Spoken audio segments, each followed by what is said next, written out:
능가경 5편 달을 가리키는데 왜 손가락을 보는가? 밤이 깊었습니다.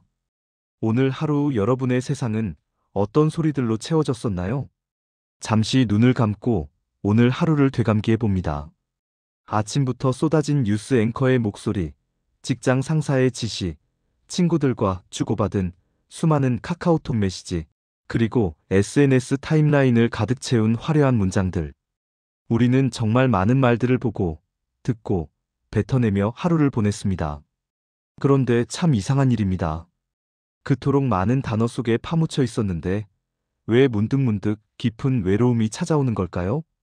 누군가와 한참을 대화하고 돌아오는 길, 분명 많은 말을 나눴음에도 나의 진심은 그 말들의 틈새로 다 빠져나가 버린 것 같은 허전함을 느껴본 적 없으신가요? 혹은 상대방이 건넨 위로의 말이 내 마음에는 닿지 않고 차가운 유리벽에 부딪혀 산산조각 나는 느낌을 받은 적은요?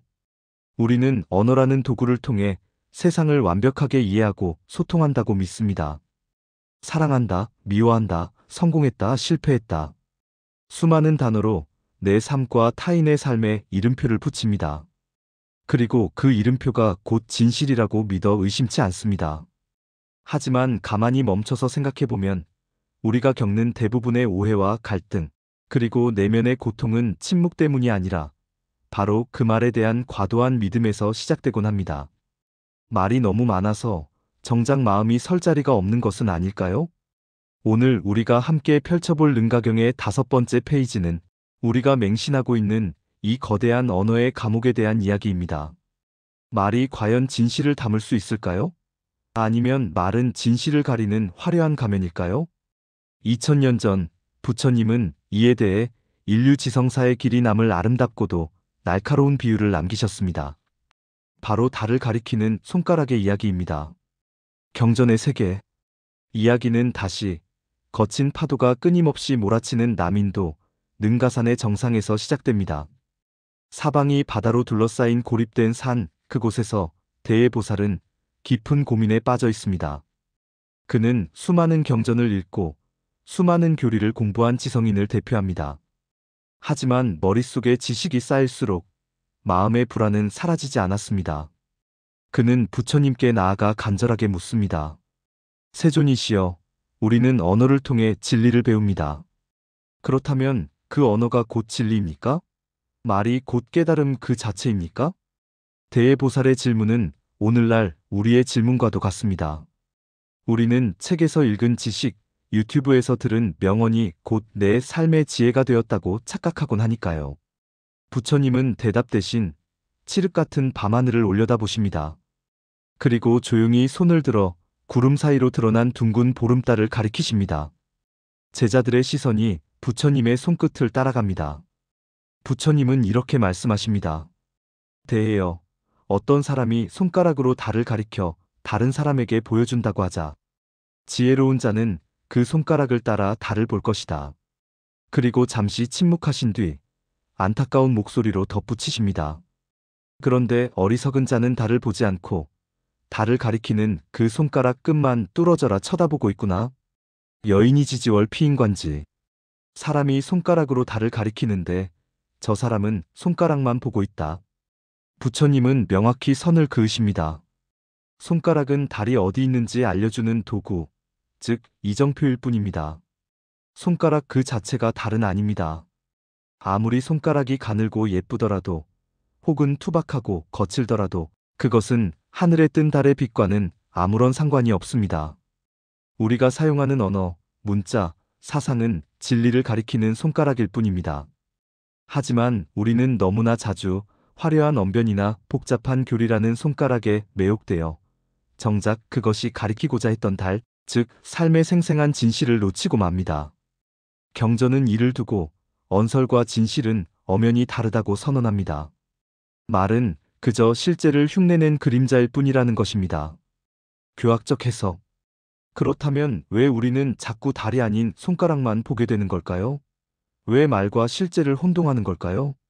능가경은 그 이유를 우리가 세상에 이름을 붙이고 그 이름에 집착하기 때문이라고 분석합니다. 아주 쉬운 예로 불이라는 단어를 생각해 봅시다. 우리가 입으로 불이야 라고 외친다고 해서 입안이 뜨거워지거나 입술이 되지는 않습니다. 불이라는 글자를 종이에 쓴다고 해서 종이가 타버리지도 않죠. 왜냐하면 불이라는 단어는 실제 타오르는 불 그 자체가 아니라 불을 지칭하는 기호에 불과하기 때문입니다. 그런데 우리는 삶의 문제에 있어서는 이 명백한 사실을 잊어버립니다. 길가에 핀 이름 모를 꽃을 볼 때를 상상해 보세요. 처음 그 꽃을 마주한 순간 우리는 그 꽃의 오묘한 색깔, 바람에 흔들리는 떨림, 코끝에 닿는 향기를 온전히 감각합니다. 이것이 바로 진실이자 달입니다. 하지만 누군가 옆에서 아, 저건 장미야 라고 말하는 순간 우리의 인식은 확 바뀝니다. 더 이상 꽃을 있는 그대로 관찰하지 않습니다. 대신 내 머릿속 사전에 저장된 장미라는 개념을 끄집어내어 그 꽃에 더 씌웁니다. 장미니까 가시가 있겠네. 붉은색은 정열을 의미하지. 생생하게 살아 움직이는 현실이 죽어있는 명사 속에 박제되는 순간입니다. 능가경은 이것을 경계합니다. 언어는 대상을 고정시킵니다. 현실은 강물처럼 매 순간 흐르고 변하는데 언어는 그 흐름을 뚝 잘라 단어라는 컵 속에 가둡니다. 컵에 담긴 물은 강물이라 불릴 수 있지만 더 이상 흐르지 않는 죽은 물입니다. 우리가 스스로를 괴롭히는 방식도 이와 똑같습니다. 나는 실패자야. 나는 소심한 사람이야. 이 말들은 사실이 아닙니다. 단지 과거의 어떤 순간이나 상태에 내가 붙인 이름표일 뿐입니다. 하지만 우리는 그 이름표를 나 자신과 동일시합니다. 실패나 소심이라는 좁은 단어의 감옥 속에 무한한 가능성을 가진 나라는 우주를 구겨넣고 괴로워합니다. 손가락을 달이라고 착각하고 그 손가락을 붙잡고 우는 꼴입니다. 부처님은 말씀하십니다. 이름에 속지 마라. 그 이름이 가리키는 진짜 자리를 보라. 이것이 바로 유식학에서 말하는 변개소집성, 즉 언어로 꾸며낸 허상에 집착하는 마음을 깨는 길입니다.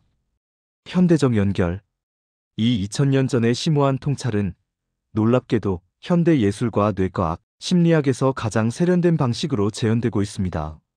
초현실주의 화가 르네 마그리트의 유명한 그림, 이미지의 배반을 떠올려 봅니다. 캠퍼스 한가운데 아주 정교하게 그려진 파이프가 있습니다. 누가 봐도 파이프입니다. 그런데 화가는 그 그림 아래에 프랑스어로 이렇게 적어 놓았습니다. 이것은 파이프가 아니다. 처음 이 그림을 본 사람들은 당황했습니다. 파이프를 그려놓고 파이프가 아니라니 작가가 미친 건가? 하지만 마그리트의 말은 지독한 진실입니다. 왜냐하면 그것은 파이프를 그린 이미지일 뿐 실제로 담배를 채워 피울 수 있는 실제가 아니기 때문입니다. 그림과 실물을 혼동하지 말라는 묵직한 경고. 이것은 능가경의 손가락과 달 비유를 현대적으로 번역한 것이나 다름없습니다. 현대 뇌과학은 이를 뇌의 범주화와 예측 코딩으로 설명합니다. 우리의 뇌는 에너지 효율을 극대화하기 위해 설계된 기관입니다. 매 순간 들어오는 엄청난 양의 정보를 있는 그대로 다 처리하려면 뇌는 과부하가 걸려버릴 것입니다. 그래서 뇌는 게으른 전략을 선택합니다. 대상을 자세히 보는 대신 빠르게 꼬리표를 붙여 처리하는 것이죠.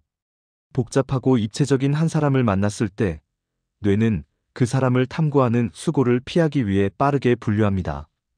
꼰대, MZ세대, 진보, 보수, 금수저, 흑수저. 이렇게 딱지를 붙이면 뇌는 편안해합니다. 아, 저 사람은 그런 부류구나 하고 다 파악했다고 착각하니까요. 예측 가능해지니까요. 하지만 그 편리함의 대가는 가혹합니다. 그 순간 그 사람의 진짜 모습, 그 사람만이 가진 고유한 떨림과 사연은 영영 우리 시야에서 사라집니다. 우리는 그 사람을 만난 게 아니라 내가 붙인 이름표만 보고 온 것입니다. 미국의 철학자이자 언어학자인 알프레드 코룹스키는 이를 두고 명언을 남겼습니다. 지도는 영토가 아니다. 우리가 쓰는 말, 개념, 지식, 학벌, 직함. 이 모든 것은 현실을 요약해 놓은 지도일 뿐입니다. 하지만 우리는 종종 지도 위에서 길을 잃고 옵니다. 내 인생의 지도에는 길이 없어라고 절망하면서요. 하지만 고개를 들어보세요. 진짜 영토인 내 삶은 저기 창밖에 생생하게 펼쳐져 있습니다. 지도에는 길이 없어도 땅 위에는 내가 걸어가면 길이 생깁니다. 불교가 언어를 떠나라, 문자를 세우지 마라고 하는 것은 말을 하지 말라는 뜻이 아닙니다. 낡은 지도를 찢어버리고 영토 위를 두 발로 직접 딛고 서라는 야생으로의 초대입니다. 오늘 밤 이 이야기를 듣는 여러분께 조심스러운 부탁을 하나 드리고 싶습니다. 혹시 오늘 누군가의 뾰족한 말에 베어 상처받으셨나요? 아니면 나는 왜 이 모양일까 하며 스스로에게 모진 비난의 말을 던지셨나요? 그렇다면 잠시 멈추고 마음속 칠판에서 그 단어들을 지우개로 쓱쓱 지워보세요. 너는 이기적이야 라는 말을 들었다면 이기적이라는 단어를 지우세요. 그리고 그 말을 뱉던 상대방의 흔들리는 눈동자, 굳어있는 어깨, 그리고 그 뒤에 숨겨진 그의 두려움을 바라보세요. 그것이 달을 보는 것입니다. 나는 부족해라는 생각이 든다면 부족함이라는 문장을 지우세요. 그리고 지금 따뜻한 차를 마시고 있는 내 손의 온기, 의자에 닿은 내 몸의 무게감, 천천히 오르내리는 숨결을 느껴보세요. 나는 어떤 단어로 정의되기엔 너무나 생생하게 살아있는 존재입니다. 말이라는 이름표를 떼어낼 때 비로소 가려져 있던 진실이 드러납니다. 화려한 손가락을 시야에서 치워야 저 밤하늘의 둥근 달이 온전히 눈에 들어옵니다. 능가경은 우리에게 속삭입니다. 진리는 말이 끊어진 자리, 생각의 길이 끊어진 자리에서 빛난다. 오늘 밤은 내 삶에 덕지덕지 붙어있던 낡은 이름표들을 다 떼어내고 그 어떤 말로도 설명할 수 없는 그저 있는 그대로의 나와 조용히 마주 앉아 보시면 어떨까요? 침묵 속에서 당신의 달은 얼마나 밝게 빛나고 있습니까?